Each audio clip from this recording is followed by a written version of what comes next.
Salut à tous, aujourd'hui une nouvelle analyse de clip et on va regarder ensemble le nouveau clip de Seb. Ce clip c'est Tadium. Tadium, ça a l'air d'être un mot latin. D'ailleurs, on va reparler un petit peu plus tard de ça. Ce clip est vraiment super bien réalisé et j'ai vraiment adoré l'esthétique qui est assez sombre et pas très joyeuse parce que le message qu'il essaye de nous donner en fait n'est pas très joyeux. Et il s'exprime sur le sujet des réseaux sociaux et de ses côtés néfastes. Dans cette vidéo, je vais te montrer comment réaliser quelques-uns des effets visuels qu'il y a dans ce clip et je vais t'expliquer aussi un petit peu le sens qu'il y a derrière tout ce clip. Mais t'inquiète pas, on va se concentrer sur l'aspect technique. C'est un petit peu pour ça que j'appelle ça les secrets du clip, parce que c'est des choses un peu techniques que tu ne sais pas. Donc commençons tout de suite, et pour commencer je voulais d'abord féliciter Seb et toute son équipe parce que le clip est vraiment d'une qualité géniale. Comme tu as pu le remarquer, il est shooté en anamorphique, ce qui donne vraiment cet aspect filmique.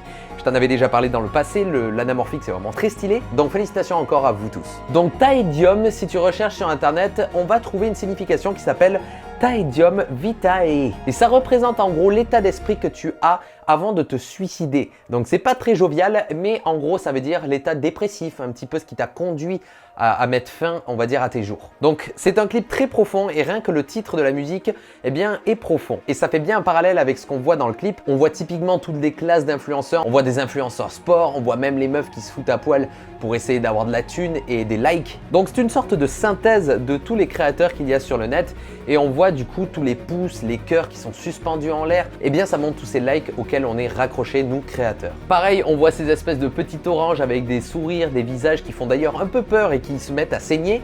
Eh bien ça c'est un petit peu du coup des smileys. Tous les smileys qu'il y a, triste, heureux, tirage de langue, enfin tout ça, et d'ailleurs on va revenir après, c'est très amusant à faire après sur l'ordinateur. Donc tu vois tout ça, c'est très bien que Seb il l'ait montré d'une manière très créative et esthétique, car c'est quelque chose qui revient beaucoup dans le monde des créateurs. Être créateur sur YouTube, c'est vraiment quelque chose de cool. On a de la liberté, on peut même gagner beaucoup d'argent.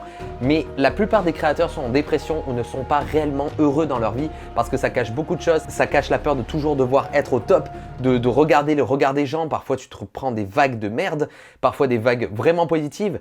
Et du coup, il a vraiment bien montré dans ce clip qu'au final, eh bien, on est tous un petit peu malheureux, nous les créateurs, au fond de nous-mêmes. Et certains plus que d'autres. Hein. Moi pour l'instant je le vis bien.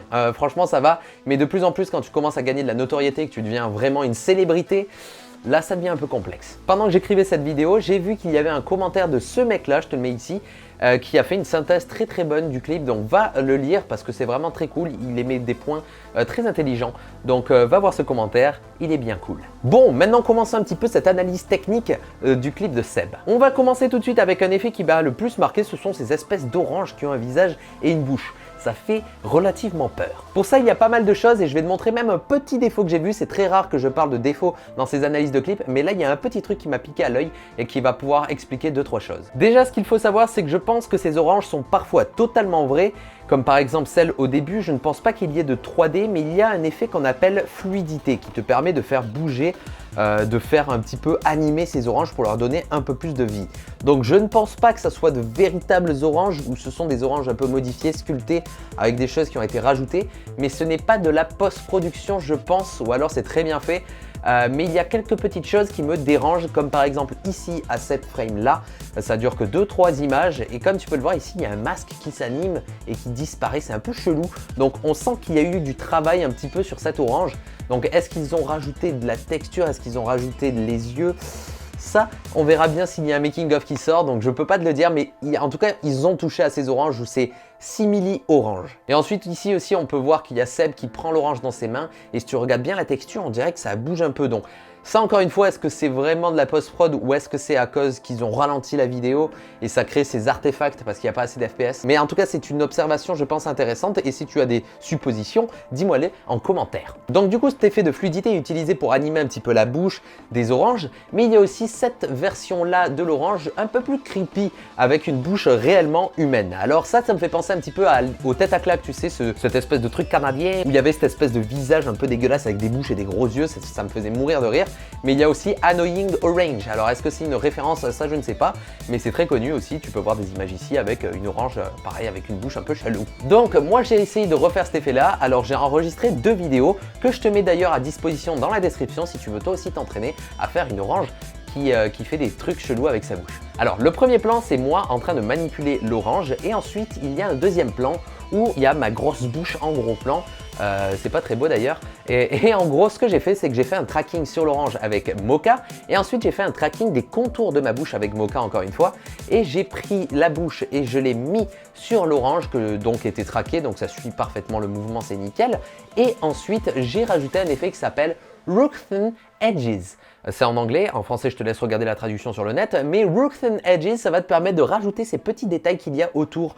Comme l'orange a une peau pas lisse, c'est un petit peu rugueux. Donc ça va nous permettre de rajouter de la rugosité autour de nos contours. Donc maintenant on a cet aspect là. Et ensuite pour rajouter les yeux, j'ai fait un rendu dans Cinema 4D avec deux petites sphères avec des jolies réflexions parce que j'ai rajouté un panorama HDRI qui l'éclaire. Bref, et ensuite je les ai mis sur l'orange que j'ai traqué et grâce au tracking qu'on a fait tout à l'heure, et j'ai rajouté deux petites ombres derrière. Et voilà, le tour est joué. Maintenant j'ai une orange qui se lèche un petit peu les dents.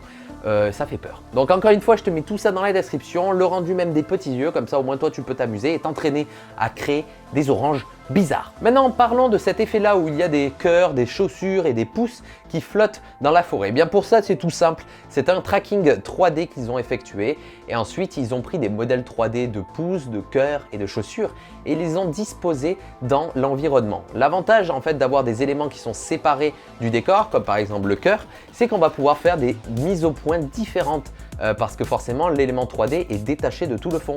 Donc par exemple on pourra faire une mise au point sur le cœur qui est tout devant et ensuite bam, basculer derrière le qui est net et le cœur qui est flou. Donc ça c'est vraiment très cool et ça peut rajouter du réalisme. Donc ça c'est un effet relativement simple à effectuer. Et ensuite à la fin il y a un effet que je voulais vous parler, c'est celui-là avec la lumière qui transperce un peu la forêt, qui passe dans les arbres. Donc ça faisait penser un petit peu à Internet ou quelque chose qui se déplace, une énergie. Et pour réaliser ça, c'est tout simple. Encore une fois, ils ont réalisé des masques partout dans la forêt de tous les arbres. Donc ça prend du temps, je dis c'est tout simple, mais ça prend du temps et c'est chiant. Mais en gros, voilà, une fois que tu as tous tes masques de la forêt, tu vas pouvoir rajouter des effets d'exposition dans After Effects pour augmenter la luminosité. Et ensuite, c'est tout simplement de l'animation de l'avancée de la lumière pour que ça ait du fond vers le devant. Donc comme ça crée cette espèce d'écho comme ça, tac, tac, tac. Et ça, c'est ultra créatif et dans tes créations, ça peut donner vraiment un effet super intéressant. Voilà, donc c'était une analyse de quelques petits clips de Seb. J'espère que tu auras appris des choses. Ce clip est vraiment très bien réalisé et en plus de l'esthétique, il y a vraiment un fond. Et pose-toi, réfléchis, tes créateurs ont l'air tous joyeux, mais certains sont un petit peu malheureux et Seb a réussi à le montrer d'une manière forte et créative. Donc félicitations à Seb encore une fois et toute son équipe, c'était génial. On se retrouve très prochainement pour une nouvelle vidéo. N'oublie pas de partager cette vidéo, ça me ferait vraiment plaisir, et de t'abonner à la chaîne si tu ne l'as pas déjà fait. Va voir mon compte Instagram, c'est ceci là comme ça, voilà. On se retrouve très prochainement pour une nouvelle vidéo. C'était Atom, ciao.